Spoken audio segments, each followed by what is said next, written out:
8 सालों से लगातार भारत के सबसे स्वच्छ शहर का खिताब अपने नाम करने वाला इंदौर आज इस सवाल के घेरे में है कि इतने सालों से सफाई में नंबर 1 रहने के बाद भी यहाँ लोगों तक जहरीला पानी कैसे पहुंचा। मध्य प्रदेश के इंदौर, जहां नगर निगम की सप्लाई का पानी पीने से अब तक कई लोगों की तबीयत बिगड़ चुकी है और कुछ की मौत भी हो गई है। ऑफिशियली 4 लोगों की मौत बताई गई, जिनमें 70 साल के नंदलाल पाल और 6 महीने का बच्चा अव्यान साहू भी शामिल है। ये ऑफिशियल रिपोर्ट में दर्ज नाम है, जबकि अनऑफिशियल आंकड़े इससे ज्यादा हैं, ऐसा बताया जा रहा है। एक तरफ है लगातार 8 बार क्लीनेस्ट सिटी का खिताब और दूसरी तरफ उसी शहर के लोग जिन्होंने अपने कांस्टेंट एफर्ट से इस शहर की ये पहचान बनाई, आज गंदा पानी पीने से अपनी जान गंवा रहे हैं। इंदौर में लोगों के इन हालात के लिए कौन जिम्मेदार है और साफ शहर के टैग से जमीनी हकीकत कितनी अलग है, इन सभी सवालों पर बात करेंगे इस वीडियो में। मेरा नाम है खुशबू और आप देख रहे हैं जिस्ट। इंदौर की यह हेल्थ क्राइसिस, जिसमें ऑफिशियल सोर्सेज के मुताबिक अभी तक 4 लोगों की मौत हुई है, यह अचानक नहीं आई, बल्कि इसकी शुरुआत पहले ही हो चुकी थी।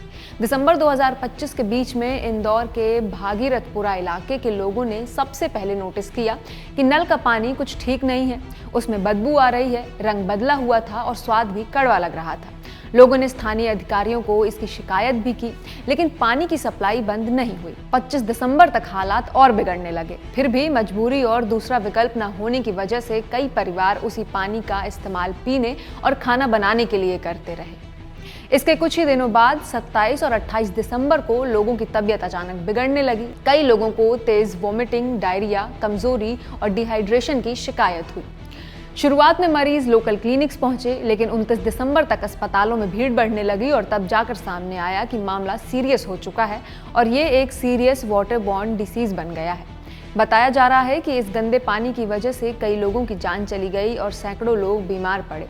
26 दिसंबर से अब तक 1400 से ज्यादा लोग बीमार पड़ चुके हैं और 200 से भी ज्यादा लोग अस्पताल में भर्ती हैं। प्रशासन 4 मौतें मान रहा है, जबकि मेयर पुष्यमित्र भार्गव ने कहा कि उन्हें इस बीमारी से 10 मौतों की जानकारी मिली है। वहीं स्थानीय लोग और कुछ रिपोर्ट्स में इससे भी ज्यादा मौतों का दावा किया जा रहा है। बढ़ते मरीजों के पीछे आखिर क्या वजह है, ये पता लगाने के लिए जांच शुरू हुई। पिछले 1 हफ्ते में स्वास्थ्य विभाग ने भागीरथपुरा इलाके के करीब 40,000 लोगों की जांच की। ये इलाका ज्यादातर गरीब और लोअर मिडिल क्लास परिवारों का है, जहां लोगों के पास अक्सर महंगे वाटर फिल्टर्स, बॉटल्ड वाटर या दूसरे सेफ ऑप्शंस नहीं होते। शुरुआत में 26 वाटर सैंपल्स की जांच हुई तो साफ हुआ कि पीने के पानी में बैक्टीरिया मौजूद है। पानी कंटामिनेटेड था और शक जताया गया कि कहीं न कहीं सीवेज का पानी ड्रिंकिंग वाटर पाइपलाइन में मिल गया है, जिसकी वजह से ये सब कुछ हुआ। इसके बाद अफेक्टेड पाइपलाइन को बंद कर साफ किया गया और लोगों को टैप वाटर इस्तेमाल न करने की सलाह दी गई, लेकिन तब तक बहुत नुकसान हो चुका था। असल में इस पूरी परेशानी की जड़ इंफ्रास्ट्रक्चर और मॉनिटरिंग की बड़ी लापरवाही निकली। जांच में पता चला कि जहां से लोगों के घरों में पीने का पानी जाता है, उसी मेन पानी की पाइप के ऊपर एक टॉयलेट बना दिया गया था। आमतौर पर ऐसे टॉयलेट के नीचे एक सेफ्टी टैंक होना चाहिए ताकि गंदा पानी बाहर न फैले, लेकिन यहाँ ऐसा कोई टैंक नहीं था।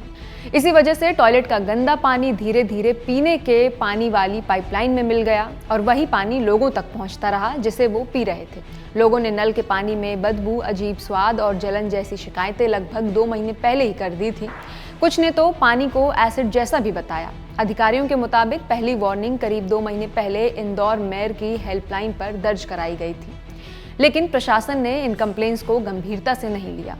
सिर्फ साल 2025 में ही इंदौर शहर में पानी की क्वालिटी को लेकर 266 कंप्लेंट्स आईं, जिनमें से 23 शिकायतें जोन 4 से आईं, जहां भागीरथपुरा इलाका आता है। रिकॉर्ड्स बताते हैं कि वाटर कंटामिनेशन से जुड़े 16 केसेस एक ही असिस्टेंट इंजीनियर को सौंपे गए थे, लेकिन उनमें से सिर्फ 5 मामलों में ही असली समाधान किया गया, जबकि कई शिकायतों को कागजों में ही कंप्लीटेड दिखाकर बंद कर दिया गया। सोचिए, 266 शिकायतें और काम सिर्फ 5 पर हुआ।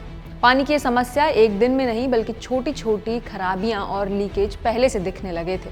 इन्हीं शुरुआती संकेतों के आधार पर अधिकारियों ने लगभग 1 साल पहले यानी नवंबर 2024 में अंदाजा लगा लिया था कि पुरानी वाटर पाइपलाइन में दिक्कतें हैं और फ्यूचर में बड़ा रिस्क हो सकता है। स्थानीय कॉर्पोरेटर कमल वाघेला का कहना है कि जब पहले भी पानी की पाइपलाइन में खराबी का पता चला था, तब नवंबर 2024 यानी लगभग 1 साल पहले नई नर्मदा पाइपलाइन बिछाने की फाइल तैयार की गई थी। लेकिन इसके बाद वो फाइल करीब 7 महीने तक दबी रही और काम शुरू नहीं हुआ। बाद में जब सीनियर अधिकारियों ने मौके पर जाकर जांच की, तब जाकर जुलाई 2025 में टेंडर निकाला गया। इसके बाद भी देरी होती रही और आखिरकार 26 दिसंबर 2025 को वर्क ऑर्डर पास हुआ, यानी ठीक उसी समय जब लोगों की मौत की खबरें सामने आने लगी। इस देरी की वजह से हालात धीरे धीरे बिगड़ते चले गए। बाद में प्रशासन ने खुद माना कि डिपार्टमेंट के बीच कोऑर्डिनेशन की कमी थी और सही सुपरविजन नहीं हो पाया। नगर निगम कमिश्नर दिलीप कुमार ने बताया कि मेन वाटर पाइपलाइन में लीकेज काफी समय तक पकड़ में नहीं आई। ऊपर से उसी पाइपलाइन के ऊपर एक इलीगल टॉयलेट बना हुआ था जिसमें जरूरी सेफ्टी टैंक नहीं था। इसी कारण टॉयलेट का गंदा पानी ड्रिंकिंग वाटर में मिल गया और वही पानी लोगों तक पहुंचता रहा। अब उस पाइपलाइन को अलग किया जा रहा है और आगे की इन्वेस्टिगेशन में ये पता लगाया जाएगा कि गंदा पानी कितनी दूर तक फैल चुका है, ताकि बाकी इलाकों को सुरक्षित रखा जा सके। हादसे के बाद अब एक्शन लिया गया है। राज्य सरकार ने मरने वालों के परिवारों को 2 लाख रुपए का मुआवजा देने और सभी मरीजों का इलाज फ्री कराने का ऐलान किया है। कई अधिकारियों को सस्पेंड भी किया गया है। जोनल ऑफिसर को सस्पेंड किया गया है, सब इंजीनियर को हटाया गया और एक IAS लेवल कमेटी बनाई गई है जो पूरे मामले की जांच करेगी। नेशनल ह्यूमन राइट्स कमीशन ने भी इस घटना को सीरियस माना और इसे लोगों के ह्यूमन राइट्स से जुड़ा मामला बताते हुए राज्य सरकार से रिपोर्ट मांगी है। इंदौर के भागीरथपुरा इलाके में गंदे पानी से हुई मौतों और बीमारियों पर कोर्ट ने भी सख्ती दिखाई और प्रशासन पर दबाव बनाया कि वो सिर्फ कागजी दावों के बजाय जमीन पर साफ पानी और इलाज की पुख्ता व्यवस्था करें।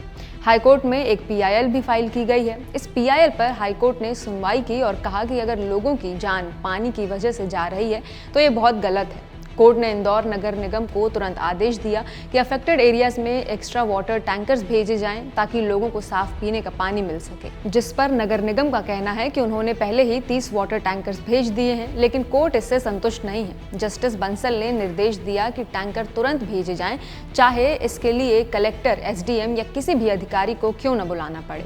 उन्होंने यहाँ तक कहा कि टैंकर 10 मिनट के अंदर मौके पर पहुँचने चाहिए और इसकी फोटोज भी वकील को भेजी जाएं। मध्य प्रदेश के urban administration minister Kailash Vijayvargiya गुरुवार को इंदौर के भागीरथपुरा इलाके में पहुंचे ताकि गंदे पानी से हुई मौतों और बीमारी की स्थिति को खुद देखकर समझ सके। जिन परिवारों ने अपने लोगों को खोया था, उन्होंने मंत्री के सामने अपना गुस्सा जाहिर किया और कहा कि प्रशासन ने इस पूरे मामले को सही ढंग से संभाला ही नहीं। इस पूरे विवाद के बीच मंत्री कैलाश विजयवर्गीय ने एक ऐसा बयान दिया जिसने लोगों में और भी नाराजगी बढ़ा दी। एक दिन पहले जब एक टीवी के पत्रकार ने रिपोर्टिंग करते समय उनसे मौतों और इलाज के खर्च को लेकर सवाल किया तो उन्होंने गुस्से में क्या जवाब दिया, इस वीडियो में देखिए। बहुत सारे लोगों को अभी तक जो रिफंड की बात कही गई थी वो भी नहीं मिला कैलाश जी, और पीने के पानी की ठीक से व्यवस्था। छोड़ो यार, तुम फोकट प्रश्न मत पूछो। नहीं फोकट नहीं, ये तो मैं तो वहाँ होकर आया हूँ। क्या घंटा हो गया है तुम? कैलाश जी बात ठीक से कीजिए, नहीं शब्दों का चयन ठीक करिए। कैलाश जी आप ढंग से बात नहीं कर रहे हैं। नहीं आप, ये क्या शब्द होता है कि घंटा घंटा क्या शब्द होता है? आप, मैं तो जाऊंगा, लहजा इनको सुधारने कहिए। मंत्री कैलाश विजयवर्गीय के बात करने के लहजे पर सोशल मीडिया यूजर्स ने उन्हें घेरे में लिया। हालांकि शाम होते होते मंत्री को सोशल मीडिया पर माफी मांगनी पड़ी, जिसमें उन्होंने कहा कि भावनात्मक माहौल में जवाब देते वक्त उनसे गलती हो गई। लेकिन इस विवाद के बीच एक जरूरी सवाल ये भी है कि आखिर गंदे पानी का असर लोगों की सेहत पर कितना खतरनाक हो सकता है, क्योंकि ये सिर्फ इंदौर की बात नहीं है। कहीं भी दूषित पानी पीने से सीरियस वाटर बॉर्न डिसीज फैल सकते हैं। कुछ महीने पहले भोपाल के पास VIT कैंपस में भी कंटामिनेटेड वाटर की वजह से स्टूडेंट्स को जॉन्डिस हो गया था। स्वच्छ भारत मिशन और जल जीवन मिशन जैसी बड़ी योजनाओं के बावजूद अगर लोगों को जहरीला पानी मिल रहा है तो ये बहुत सीरियस इशू है। नेशनल फैमिली हेल्थ सर्वे का डेटा बताता है कि ज़्यादातर घरों में पानी नल या दूसरे सरकारी जरियों से आता है, जिन्हें इम्प्रूव्ड सोर्स कहा जाता है। लेकिन इसका मतलब ये नहीं कि वो पानी हमेशा पीने के लिए सुरक्षित भी हो। अगर पानी की नियमित जांच और सही सफाई न हो तो वही पानी बीमारियां फैला सकता है। जब पानी में बैक्टीरिया मिल जाते हैं तो उसका असर सीधे पेट और पूरे शरीर पर पड़ता है। ऐसे मामलों में सबसे आम लक्षण होते हैं वॉमिटिंग, नौसिया, वाटरी या कभी कभी ब्लडी डायरिया, पेट में तेज दर्द, बुखार, ठंड लगना और शरीर में बहुत कमजोरी लगना। कई लोगों को डिहाइड्रेशन भी हो जाता है। ये लक्षण अक्सर बैक्टीरियल गैस्ट्रोएंटेराइटिस जैसी बीमारियों में दिखते हैं। WHO और सेंटर्स फॉर डिसीज कंट्रोल भी मानते हैं कि कंटामिनेटेड ड्रिंकिंग वाटर इन बीमारियों की सबसे बड़ी वजहों में से एक है। इस तरह की बीमारियां खासतौर पर छोटे बच्चों, बुजुर्गों, कमजोर इम्यूनिटी वाले लोगों और क्रोनिक बीमारी से जूझ रहे मरीजों के लिए ज़्यादा खतरनाक होती हैं। इसीलिए समय पर पहचान और इलाज बेहद ज़रूरी है। ऐसी स्थिति से बचने के लिए प्रिवेंशन सबसे ज़रूरी है। अगर पानी की क्वालिटी पर ज़रा भी शक हो तो पीने का पानी कम से कम मिनट तक उबाल कर इस्तेमाल करें।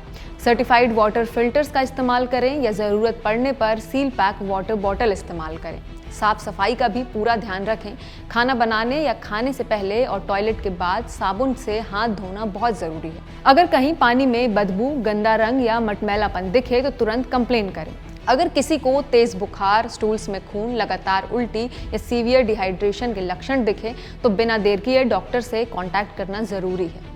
किसी देश या शहर की सेहत को परखने का सबसे सही पैमाना शायद यही होगा कि वहाँ रह रहे आम लोग कितने स्वस्थ हैं, गरीब और कमज़ोर वर्ग को इलाज, साफ पानी और बेसिक सुविधाएं मिल रही हैं या नहीं, और आम लोगों की ज़िंदगी कितनी सुरक्षित है। हेल्थ, एजुकेशन, पीने के लिए साफ पानी, सांस लेने के लिए साफ हवा और इंफ्रास्ट्रक्चर कोई लग्जरी नहीं बल्कि बेसिक नीड्स हैं। लेकिन हकीकत यह है कि इन मोर्चों पर भारत अभी भी कई जगह पीछे दिखता है। इंदौर में हुई ये घटना सबको इसीलिए भी हैरान करती है क्योंकि यही इंदौर कई सालों से अपने वेस्ट मैनेजमेंट और क्लीनलीनेस के लिए इंडियाज़ क्लीनेस्ट सिटी की तरह चुना जा रहा है। विडंबना की बात यह है कि जिस शहर को स्वच्छ बनाए रखने के लिए वहाँ लोग हर प्रोटोकॉल फॉलो करते हैं और लगातार एफर्ट करते हैं, वही आज गंदे पानी की समस्या से जूझ रहे हैं। इंदौर की घटना पूरे देश के लिए एक वेकअप कॉल है कि वाटर मैनेजमेंट को सिर्फ कागजों पर नहीं बल्कि ग्राउंड लेवल पर सुधारने की ज़रूरत है, वरना अफसोस ऐसी ट्रैजिक घटनाएं दोबारा होती रहेंगी। आपके इस मुद्दे पर क्या राय है, हमें कमेंट करके ज़रूर बताइएगा और ऐसी ही देश और दुनिया की खबरों के लिए देखते रहिए जस्ट।